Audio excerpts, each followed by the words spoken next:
Bags इथंच मिळतात. हे आमचे युनिट आहे. फायदा आहे का नाही ह्याला जरा सांग समजावून. हो सांगते की. ही बॅग कंपोस्टेबल आहे आणि या बॅगला सरकार मान्यता देखील आहे. ही बॅग रताळे, साबुदाणा, मका यांच्यापासून बनलेली असल्यामुळे पर्यावरणाला कोणतीही हानी पोहोचत नाही. बॅग कोणत्याही साईज मध्ये, कोणत्याही थिकनेस मध्ये आणि कोणत्याही कलर मध्ये मिळू शकते. या बॅग मध्ये कोणत्याही प्रकारचे फूड जरी घातले तरी कुठल्याही प्रकारचा दुष्परिणाम होत नाही.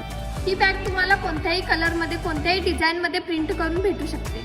आणि महत्त्वाचं म्हणजे ही बॅग मेक इन इंडिया आहे आणि ISO सर्टिफाईड देखील आहे. ऑर्डर करावं मॅडम. हो बॅग तर मी तुम्हाला देणारच आहे, पण तुमच्यापैकी कुणाला ह्या कंपनीची डीलरशिप हवी असेल तर दिलेल्या नंबरवर कॉन्टॅक्ट करू शकता.